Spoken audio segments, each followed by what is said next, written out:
Garou, quand tu danses. Nous avons pour ce coup de main un coup de fil de Franck qui est à Migène. Bonjour Franck. Oui, bonjour à tous.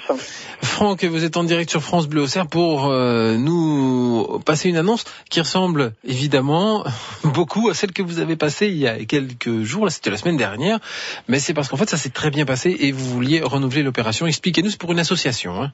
Effectivement, donc le collectif Coupe Faim Coupe Froid, c'est donc un groupe de jeunes de la région d'Auxerre et des alentours qui se sont mobilisés pour venir en aide aux sans-abri le samedi 2 février dernier. Donc tout s'est très bien déroulé et c'est-à-dire l'engouement et l'élan de solidarité qu'il y a eu autour de cette initiative, on a donc décidé de réitérer notre opération le samedi 2 mars prochain. Alors c'est à destination de qui cette opération Coupe Faim Coupe Froid?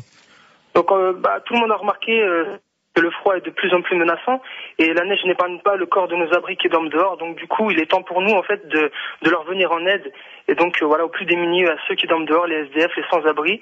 Et donc tous les dons qui sont collectés sont redistribués intégralement dans ce but.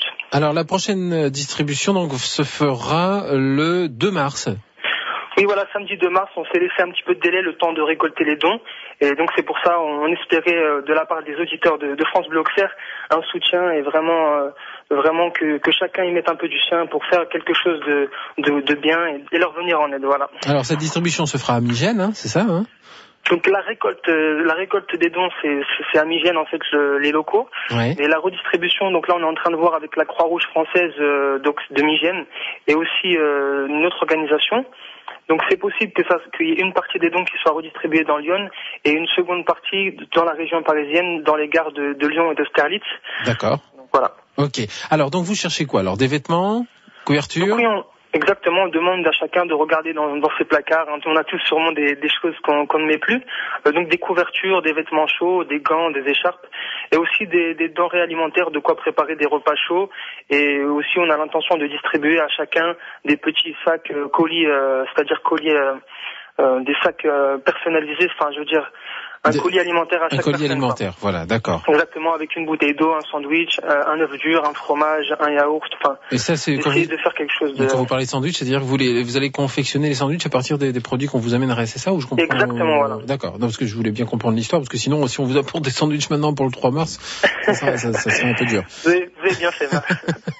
Ok, bien écoutez Franck, on a vos coordonnées pour donc ce collectif Coupe Faim Coupe Froid, et on les donne en antenne, bien entendu.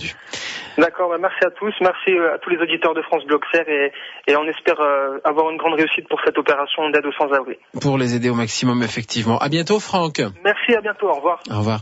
Alors, le coup de main, voilà, qu'est-ce qui se passait ce matin dans le coup de main? Alors, un petit résumé, voyons. Nous avions d'abord Dominique qui est à Auxerre, qui est dans la galère, mais qui fait de son mieux pour s'en sortir et donc, comme elle a bien vu que les factures d'électricité devenaient vraiment trop élevées et qu'elle avait du mal à les payer, EDF lui a donné quelques conseils, fonction de l'état de son logement, de son mode de chauffage, etc. Vous savez, c'est ce genre de truc qu'on peut faire tout un chacun, hein.